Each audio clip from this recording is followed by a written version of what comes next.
Be very hard for you. To other women, it's just a walkover. To other women, it's just a walkover. It's fun. It is normal. It is just constant, just like any other thing that happens to their body. Welcome to A Journey to Motherhood. I'm Teacher Zita, and in today's topic, we are going to look at normal pregnancies. Very normal, where a mother doesn't fall sick, a mother has no nausea, a mother is not selective. She's just normal. I'm Teacher Zita. Let's get started as we listen to Kathy Kawesa taking us through her journey as a mother. Welcome to the show.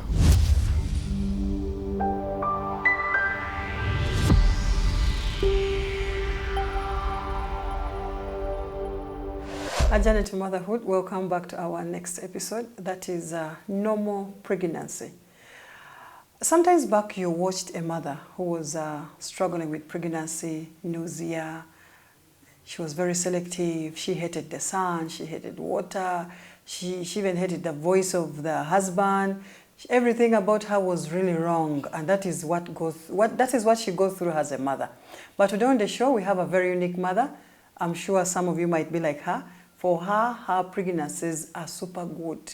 She doesn't have those nausea. She doesn't. We just want to interact with her. She tells us the story, the secret behind, so that we can borrow a leaf from her. I'm Teacher Zita. It's A Journey to Motherhood. Welcome to this episode once again. And our topic today is normal pregnancy, no strings attached. Welcome to the show, Kathy. Thank you. Please say hello to the viewer and Hello. Tell us your name, where you stay, and what you do. My name is Catherine Kawesa. Okay. Yes, I'm a mother of 3. Okay. I own a boutique around Garuga State. What do you sell in the boutique? Ladies' clothes. Ladies only? Yes, ladies, but hopefully I'll start also dealing with the kids also. Okay, that's good. Yes. Are you married or single? I'm married. Okay. Yes. How has been your journey to motherhood as a young mother, your first child, your second, and now the third? What have you been going through?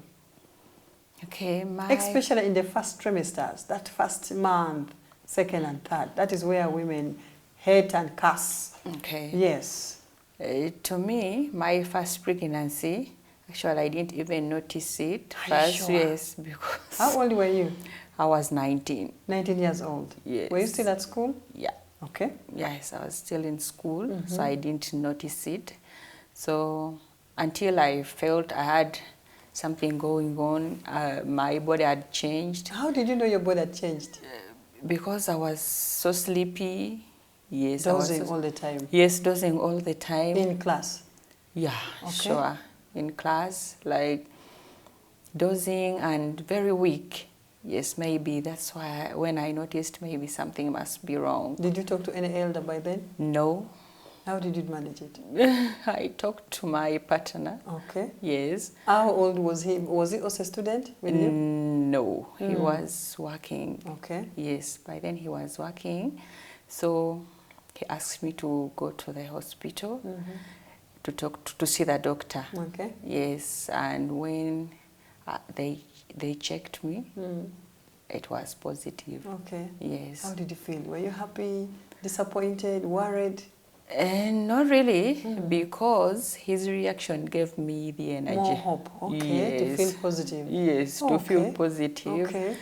He loved the baby. He loved the pregnancy. Okay. So he gave me hope. He loved you. Yes. Men and don't love pregnancies. They love the mother. Yes. If they love the mother, the pregnancy is automatic. Yes. If they don't like you, even if you're going to give birth to Jesus, oh God, Oh God. they will never know it. Okay. Yes. He wanted a baby. That's one thing for sure. And That was his first child. Yes. Okay. That was his first child. He was Okay. so excited. So he even kept that record himself. He told me, Anon, you're not taking it anywhere. I'm staying with it. Okay. Yes. So it gave me courage, comfort, and Confidence in yourself. yes, I was so confident. How did your parents react to that?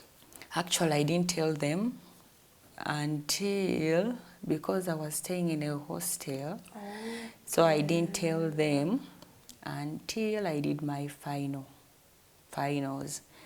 I talked to the sister first, my elder sister, and I told her what's going on. And she asked me, is the baby's father ready? How is he? And I told him he's fine. Everything is okay. He's fine and he's ready to receive the baby. He's fine with me and ready to support me. Wow, that is good. Yes, okay. When she had that, then she told me, you can tell that to mom. At least when you tell her that you're okay and the dad is ready to support the pregnancy and the child, he will be fine. It will relieve her. Yes. I think that is why you've always been a happy mother. Maybe. Perhaps so. Sure. That is very good. Now tell us about the first trimester. How were you feeling? Were you throwing up, hating food, running away from him, hating there's a lady was telling me she wanted to be in the latrine throughout. Oh, God, that scent would give her, she would feel more comfortable there. How were you? No. I didn't have that. Actually, I just loved eating tomato soup and cassava flour. What? That's what I ate throughout the entire pregnancy. The entire pregnancy? Yes, cassava flour. What was the secret in the cassava flour? I don't know. You just chose it like that? Yes, I just chose it because in the first place I wasn't taking it. Yes. From nowhere I developed the interest? Yes, from there I developed the interest of eating cassava flour and tomatoes as soup. Just that. And I ate. Okay. And I would feel okay. Wow. Hmm. That was your meal throughout? Yes. So you never had any nausea, you don't throw up, you're not selective to some food? Because some women were telling me that if a neighbor is cooking beans, oh God, they feel like running away. If someone is frying something, they hate basically anything called food. No. How is your experience? I wasn't so selective, unless those this Vaseline, what it was called, I still remember the name, it was called Razak. Oh yes, Razak was there those days. Yes, it had a very, very strong scent. Yes. So I could hate that, but the rest, no, I was okay. There are some women out there who have failed to give birth because of their medical conditions, perhaps.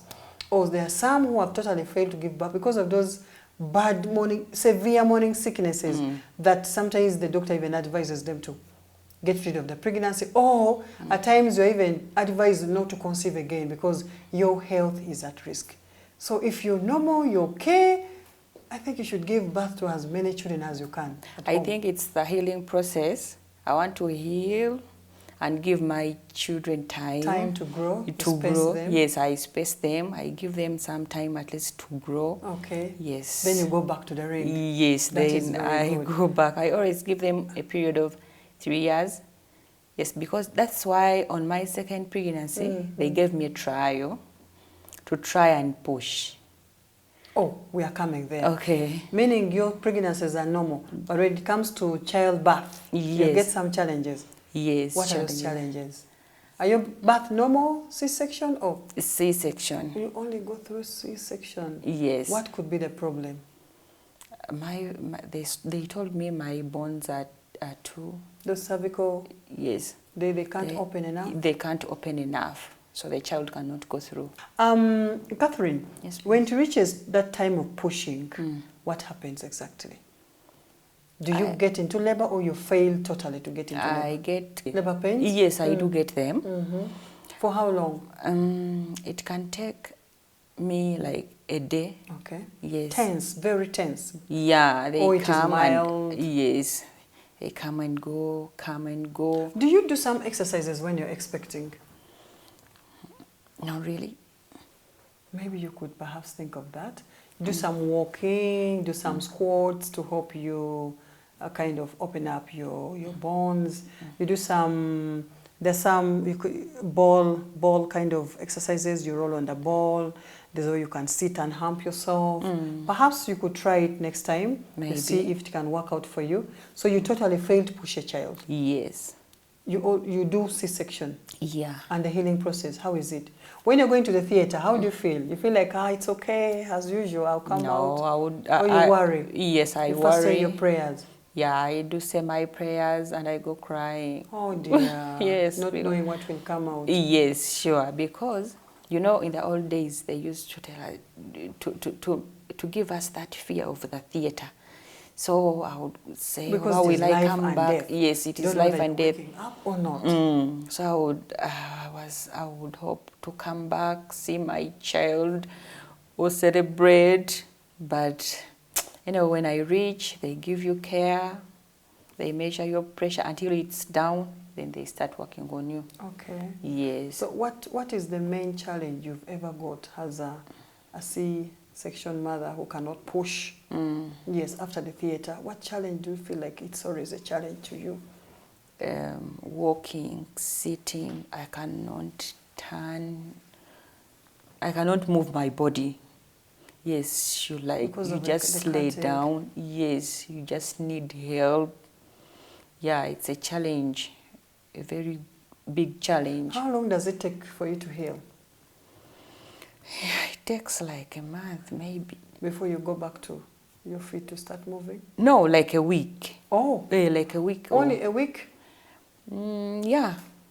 How do you manage that healing process? How do you clean that wound? How you take care of it to protect it from infection? They always cover it. They always cover it, and they tell you not to pour water on it. So when taking a shower, maybe you just clean up. Oh, you just clean yourself. You don't shower, you don't pour water all over. No. For the first 2 days, you don't even walk. You're just lying on the bed. They just change you, and you get that fever, very high fever sometimes. That after-birth fever? Yes. Yeah. It's a challenge. Also, you feel so cold. You start shaking. And that is always a dangerous fever. Yes. Normally, the midwives tell you, when you experience this fever, do this and this. At times, you can even lose your life. Yeah, if you're alone, the fever can be too much, the coldness can be too much, you freeze, you feel a lot of stomach ache, pain at the same time. Yeah, sure. So you've experienced that too? On my last born, I experienced that. They gave me all that they had to cover me, all the clothes, they covered me, but still I was feeling cold. Have the doctors ever told you what causes that? No, they didn't tell me, but they gave me some injections just here. But then after some like 30 minutes, then it started coming down, but I was shaking.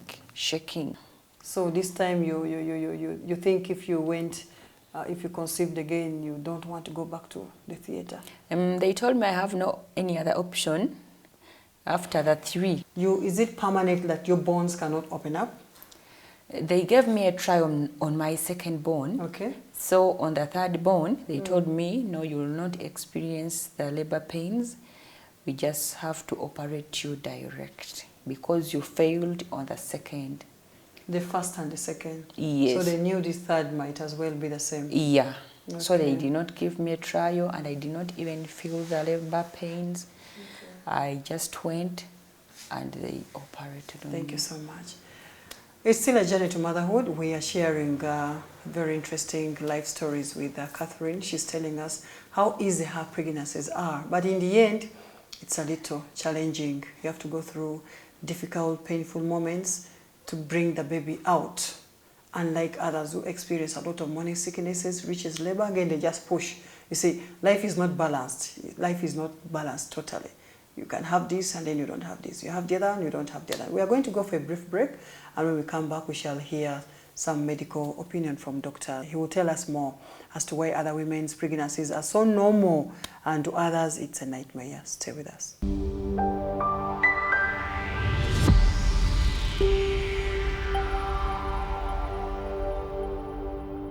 This show is sponsored by Madagascar Nursery School. We are located on Entebbe Road, Kawuku Kachindu Trading Center. You can reach us on those numbers running on the screen. Madagascar Nursery School, nurturing amazing children.